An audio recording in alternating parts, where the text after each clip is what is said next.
नमस्कार छात्र मित्रों, मैं श्री एम.बी. पाटिल सर, श्री शिवाजी विद्यालय महागांव, तहसील गडिंग्लज, जिला कोल्हापुर। बच्चों, आज की इस वीडियो में हम हिंदी लोक भारती भाषा अध्ययन इस अर्थात व्याकरण इस घटक के अंतर्गत सर्वनाम शब्दों का जो तीसरा प्रकार है अनिश्चयवाचक सर्वनाम, इसका अध्ययन हम आज के इस वीडियो में करने जा रहे हैं। तो चलो बच्चों, हम पढ़ेंगे पहले अनिश्चयवाचक सर्वनाम की परिभाषा क्या है। तो देखो बच्चों, जिन सर्वनाम शब्दों से अर्थात जिन सर्वनाम शब्दों से किसी निश्चित व्यक्ति, वस्तु या स्थान का बोध नहीं होता, उन्हें अनिश्चयवाचक सर्वनाम कहते हैं। देखो बच्चों, उसके नाम में ही बहुत कुछ जानकारी है। अनिश्चयवाचक यानी निश्चित व्यक्ति का, निश्चित वस्तु का या निश्चित स्थान का जिन सर्वनाम शब्दों से बोध नहीं होता, यहां नहीं शब्द को बड़ा महत्व है। निश्चित व्यक्ति का बोध नहीं होता, निश्चित वस्तु का बोध नहीं होता, निश्चित स्थान का बोध नहीं होता, ऐसे सर्वनाम शब्दों को अनिश्चयवाचक सर्वनाम शब्द कहते हैं। फिर एक बार परिभाषा देखिए, जिन सर्वनाम शब्दों से किसी निश्चित व्यक्ति, निश्चित वस्तु या निश्चित स्थान का बोध नहीं होता, उन्हें अनिश्चयवाचक सर्वनाम कहते हैं। उदाहरणार्थ देखो, अर्थात इसके पहले आप निश्चयवाचक सर्वनाम पढ़ चुके हो। निश्चयवाचक सर्वनाम जो होते हैं वे निश्चित व्यक्ति, निश्चित वस्तु, निश्चित स्थान का बोध कराते हैं। अनिश्चयवाचक सर्वनाम शब्द व्यक्ति, वस्तु या स्थान का बोध कराते जरूर है, लेकिन निश्चित व्यक्ति का बोध नहीं होता, निश्चित वस्तु का बोध नहीं होता, निश्चित स्थान का बोध नहीं होता। ऐसे सर्वनाम शब्दों को अनिश्चयवाचक सर्वनाम शब्द कहते हैं। उदाहरणों से हम समझने का प्रयास करेंगे। पहला उदाहरण देखिए, माँ मुझे कुछ खाने को दो। यहाँ एक बच्चा अपनी माँ से कह रहा है कि माँ मुझे कुछ खाने को दो। बच्चों सोचो, इस वाक्य को ध्यान से देखो। इस वाक्य में अर्थात इस उदाहरण में एक ऐसा सर्वनाम शब्द आया है जो निश्चित वस्तु का, निश्चित व्यक्ति का, निश्चित स्थान का बोध नहीं करा रहा है।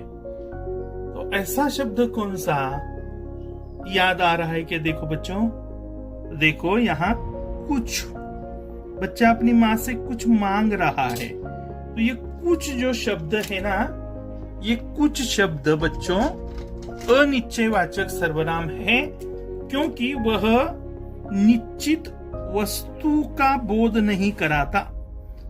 समझ में आता है? देखो इस आता है क्या? देखो बच्चा क्या मांग रहा है अपनी माँ से, माँ मुझे कुछ खाने को दो। हो सकता है वो रोटी मांग रहा हो सकता है वो अन्य कोई पदार्थ मांग रहा हो सकता है वो नाश्ते में कुछ मांग रहा हो, अर्थात हो सकता है वो चॉकलेट मांग रहा हो, अर्थात यहाँ आइसक्रीम मांग रहा हो। कुछ समझ में नहीं आता कि कौन सी वस्तु वह अपनी माँ से मांग रहा है।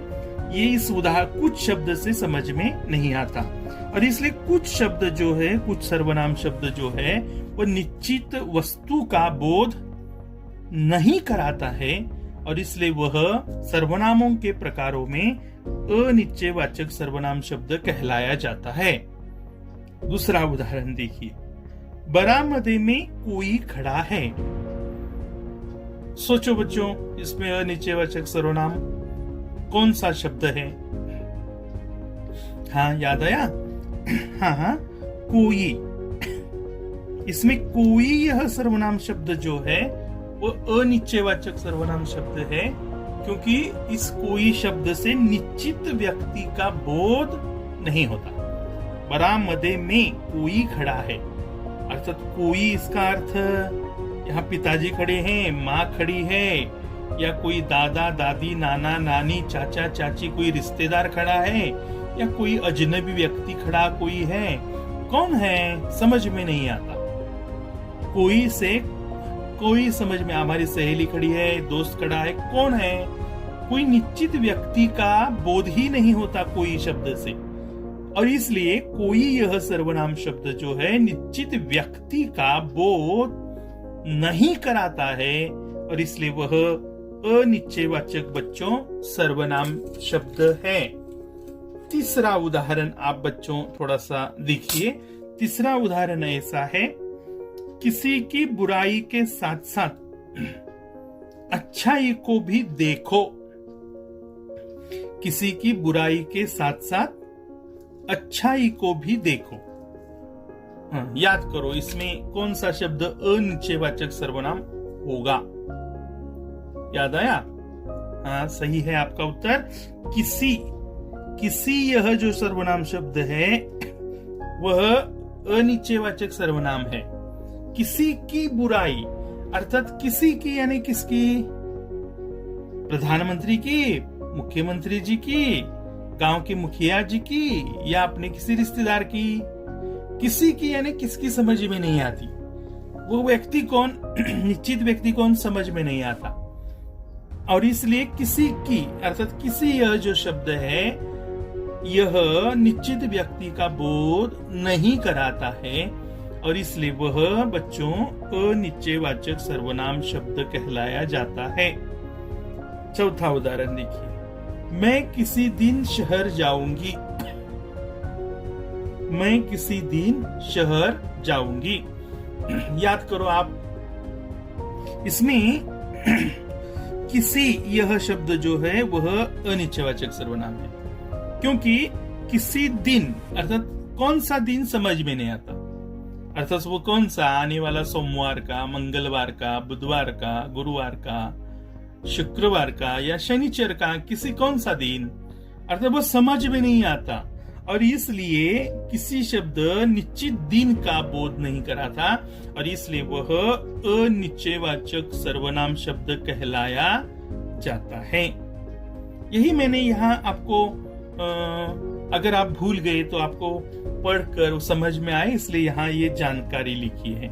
आप इस जानकारी को अपने लिए ऐसी सूचना ऐसा समझ सकते हो, या सूचना के रूप में ये जानकारी आप अपने बही में लिख सकते हो।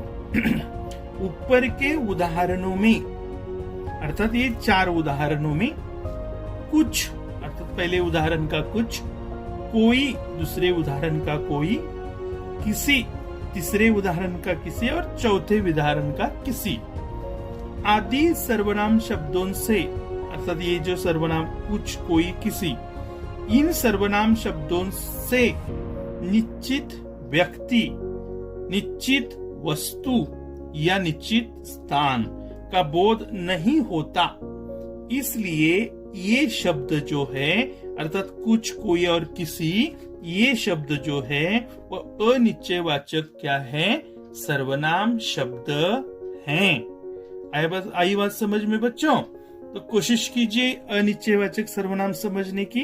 कुछ, कोई, किसी ये अनिश्चयवाचक सर्वनाम तो है ही है। तो आप ये जानकारी ध्यान से सुनिए, ध्यान से देखिए वीडियो में, अपनी कॉपी में सुंदर शुद्ध वर्तनी के साथ अपनी कॉपी में लिखिए, और इसे 1-2 बार पढ़िए और अनिश्चयवाचक सर्वनाम समझने का प्रयास कीजिए। आगामी वीडियो में मैं सर्वनाम शब्दों का चौथा जो प्रकार है, याद है आपको, संबंधवाचक सर्वनाम, वह मैं आपको पढ़ाऊंगा, उसका अध्यापन कराऊंगा। तब तक बच्चों आपका दिन शुभ हो, आपका दिन मंगलमय हो। धन्यवाद।